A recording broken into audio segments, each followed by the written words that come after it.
everyone, I'm Meghan Sullivan and welcome to History in Games, a video and audio podcast where I play historical fiction games and talk about the real history hidden inside the game.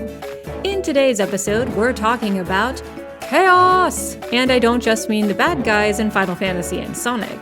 So stick around until the end and learn a thing or two about the chaotic origins of everything. By the way, if you like this video, please like and subscribe and click that little bell to know when the next video is coming out. Now, when we think of chaos, we usually think of something disorderly. Thus, chaos can mean everything from a messy room where items are scattered all over the place to a situation in which a battle or a crisis has spun out of control. In other words, when we hear the word chaos, we associate it with something negative. And in fact, the motif of chaos comp, or the struggle against chaos, is ubiquitous in myth and legends around the world. These stories usually depict a battle between a hero or deity and a chaos monster, often in the shape of a serpent or a dragon. Thus why in video games, chaos is usually portrayed as an enemy that needs to be dealt with. But guess what? Chaos wasn't always considered a bad thing. In fact, according to the ancient Greeks, it's where we all come from. The word chaos comes from the Greek chaos, meaning void or chasm. This word in turn may come from the Proto-Indo-European word for gape. In the earliest form of ancient Greek cosmology, chaos was a gaping void, and it's out of chaos where the universe, the cosmos, which literally means ornament or decoration, comes from.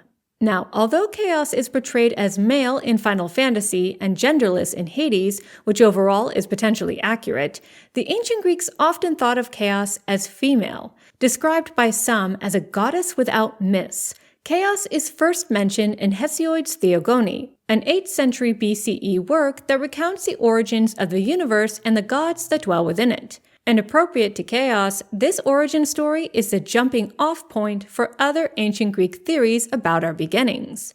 In the Theogony, Hesiod states chaos was the first thing to exist, followed shortly by Gaia, Earth, Tartaros, the lowest depths of the underworld, and Eros, the personification of love.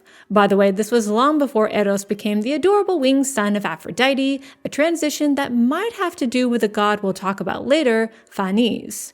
According to Hesiod, chaos then gave birth, all on her own, to Erebos, darkness, and Nyx, night, who in turn gave birth to other misty essences like Hemera, day, and Ether, air or upper air, as chaos would later become associated with the lower air. These primordial beings were both the thing they represented and the thing they ruled over. Thus, chaos was both a place and a being. Where quote-unquote gloomy chaos was located, however, isn't entirely made clear. At first, Hesiod seems to suggest that chaos was the void between heaven and earth. But after the sky and earth rush towards each other in a fit of passion, chaos seems to have been forced to move locations and ends up somewhere above the depths of Tartaros. As for chaos herself, we know very little about her. As Stephen Fry points out in his book Mythos, since time was not yet born, Chaos and her immediate children have no stories about them because once upon a time did not yet exist. Ironically though, later Orphic tradition claimed Chaos was in fact the child of time, Chronos, and Anarchy, necessity, while Pseudo-Hyginos claims Chaos was born from Caligony or mist. But the general consensus, from Aristophanes to Alcman, is that chaos was the first thing to exist, or rather the thing existence itself comes from. But not everyone in ancient Greece agreed on what chaos was and what first came out of chaos. For example, the Spartan poet Alcman, who lived a century after Hesiod, claimed that chaos was a mass of undifferentiated matter, and the first entity to be born from chaos was not darkness or night, but Thetis, famously known as a sea goddess and the mother of Achilles. Thetis, in turn, crafts two entities that help her bring about the world and thus cosmic order. That's at least according to a 2nd century commentary on Alcman's poetry. The original poem is now lost. Interestingly, this poem echoes ideas found in Homer's Iliad, in which the ocean, that giant body of deep, dark water, is the origin of all the gods. By the way, the idea that the universe sprang from a misty, airy, or watery darkness is a theme echoed around the world. It's found in ancient Sumerian beliefs, the Egyptian Book of the Dead, Japanese Shintoism, early Chinese creation beliefs, Hindu cosmology, and even the Bible. Okay, but if that's the case, then why do we now associate chaos as simply being a big disorganized, frenzied mess? Well, the idea might have started a century after Alcmede with the very first ancient Greek philosophers, who starting in the 6th century BCE, tried to define the origins of everything in more scientific terms. Although I'm tempted to argue you can still see echoes of Hesiod's original definition of chaos in there somewhere. One of the most well-known ancient Greek philosophers, Thales, claimed that the arche, or the origin or first principle of all things, was water. His student, Anaximander, claimed that the origin of all things was the apeiron, which means the unlimited or the boundless, an indefinite substance in eternal motion from which all things are born and through necessity all things must return. His pupil, Anaximenes, would claim the element of air was the origin of all things, which he held as indefinite and divine, which once again echoes the idea of chaos being a misty or airy primordial being. In the next century, a philosopher named Anaxagoras, who may have been partially influenced by Anaximenes, thought that the origin of all things was a kind of undifferentiated mass with different seeds in it, and that a divine mind caused these seeds to whip up into a vortex, which was then guided by this mind toward the development of organic forms. Another philosopher, Leucippus, returned to the idea that the universe was a void, but one full of atoms, and that atoms, tumbling about in a vortex, whoa, there's that wind theme again, fell by necessity into the first forms of all things. Meanwhile, Plato, in his work Timaeus, posited that chaos was a kind of shapeless space in which the elements were in disordered motion until a divine craftsman put them in order and thus created the universe.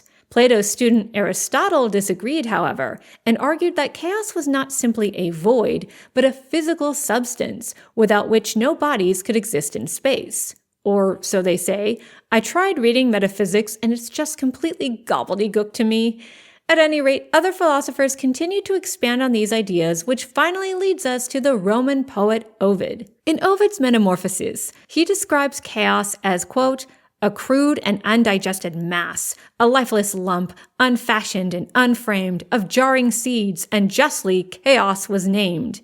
And between this and previous ideas about chaos being an abyss full of frantic movement, it's no wonder we think of chaos as something that needs to be defeated.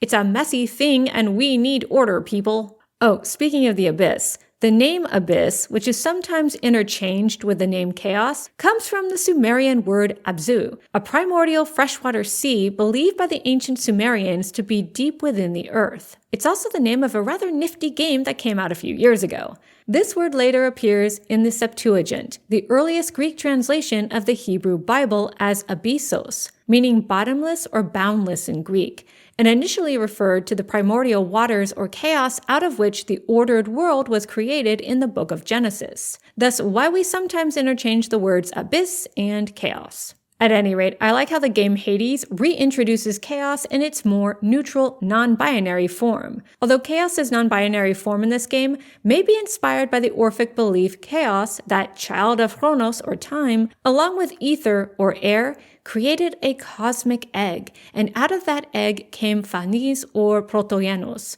a bisexual god who then mated with themselves and thus created the universe. Phanes is connected to Dionysos Zagreus in that one of the epithets for this god is related to Protogenos. In any case, chaos isn't an inherently evil thing. It's just the thing that was there before other things. Although I also like that accepting help from chaos and Hades makes things spicy and unpredictable. After all, chaos is a mix of things, and you can't have order unless you have a little disorder first. What do you think? Is chaos a good thing or a bad thing? Let me know in the comment section below, or email me your answer at meghanhistory, meghanhistory @gmail.com. And if you can, I'd love your support on Patreon at patreon.com/meghanrsullivan. Thanks so much for supporting History and Games, everyone. See you later.